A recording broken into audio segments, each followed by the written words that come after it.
Well, David, what's your assessment after that? A little bit frustrated. We were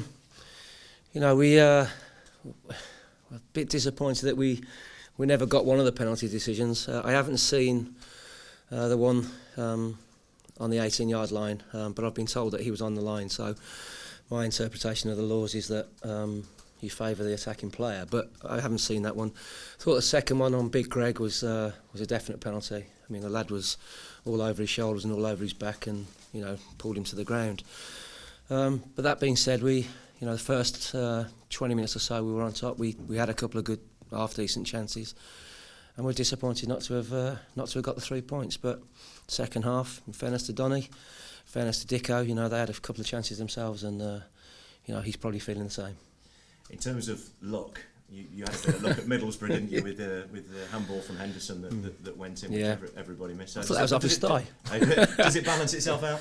Well, Graham Taylor used to say to me when I was at Wolves years and years ago that it does. This season I'm tending not to agree with what he told me all those years ago. But as I say, we're just a little bit frustrated, I suppose, that we haven't been able to get the 3 points. But the good thing about the Championship is that we've got a fantastic game next week against Derby, and we're going to look forward to that. Reedy going off with his little hamstring caused a little bit of a problem second half. We lost a little bit of impetus going forward. So we'll have a look at him and hope he's not long term. Hamstring injury is going to be some games though, isn't it? It depends how badly he's done it.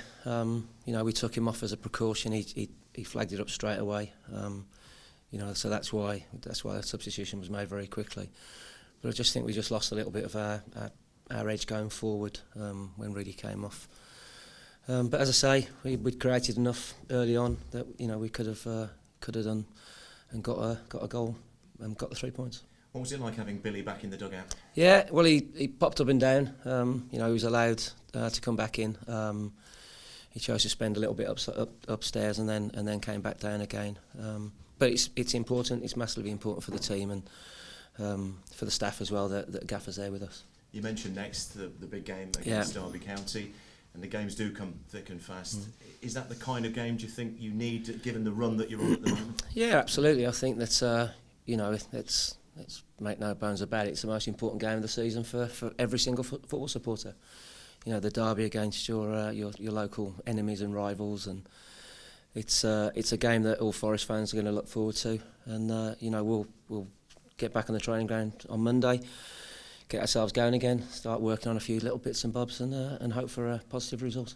Are you looking at other teams around you? Wigan going above you, Brighton and Reading close behind? No, we've been in the top six now for 30 odd games so far of the season. So that's a big boost in itself. I would imagine that there's an awful lot of teams the 5 teams above us have got to lose an awful lot of points for us to go automatically up. So, we'll be fighting for the playoffs.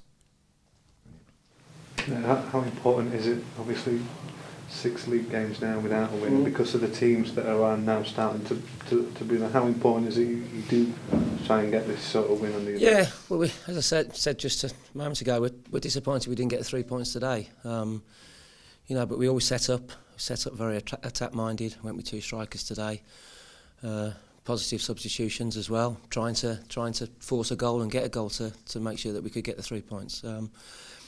But you have to just concentrate. It's a cliche, isn't it? But you concentrate on yourself, concentrate on your own preparation and what you're doing as a team, and you can't be too worried about what's going on around about you. Some teams that have had good runs of late, very good runs. But we'll be looking in the final 10 or 11. 10 games to put a good run in ourselves. It'd be a heck of a way or a heck of a lift to beat Derby and then that run against them, wouldn't it? Yeah, of course, yeah. But Paul, as well as all of us, it's a massive game, for all the supporters, both home supporters and away supporters. So morale boosting, victory at what's it called, the iPro? Yeah, the iPro Stadium would go down brilliantly. Yeah, we'll go down brilliantly, and we'll set up. We'll get back on the training ground on Monday, and look forward to the game. Look forward to the game ahead. But as I say, it's great game for us to have. Your keeper played well today, didn't he, David? He made some very, very good stops, especially second half. He's a super keeper, Darlow. He really is. You know, he's going to be an absolute top keeper, in my opinion. I've thought it the first time when we were here, when he was 16, and I still think it now. And he makes the big saves when you need him to come out with a big save. Yeah. You know, and he's got a long way, long career ahead of him, and you know, a very good career ahead of him. Yeah, very solid today, and when, as you say, he made the saves when he needed to. That gives the whole back four a lot of confidence, doesn't it? Absolutely, yeah.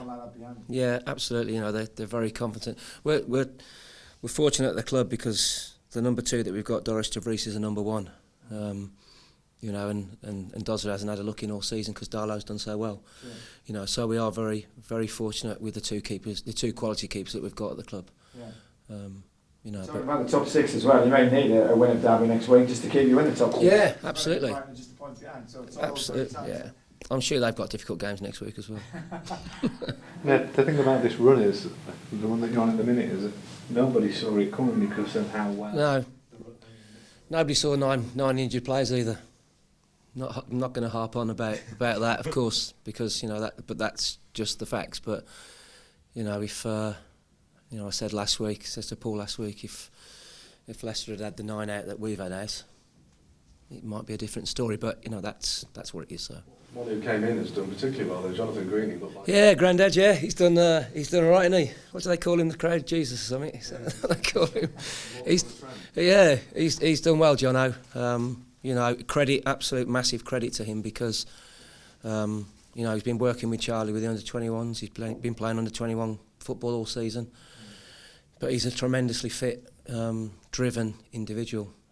And massive credit got to go to Jono because of the way he's kept himself physically and mentally as well. You know, and he's come in the last few games and done very well for us. I guess it would have been easy for him to sort of just not give up on his career, but you know, just sort of happily go into the coaching side of things. Yeah, I mean, he's been a top player all his career, hasn't he? You know, he's played for really good clubs. Albion being the best one that he's been at, of course. You know, but credit to him because he does do things in the right manner, and he's you know, he's a credit to the game, and he's also a role model for the younger players because he does do things the right way all the time. Has he done enough now to perhaps have earned a chance to have a part to play for the rest of the season? Well, he might be involved next week. Who knows after that? Well, I'll tell you what, he went out there today, he pinged some excellent balls around, didn't he? Left and right. He looked as if, you know... He's a good... You don't play for Manchester United and be average, do you? You don't. It's okay, fellas. Okay. Nice one, chaps.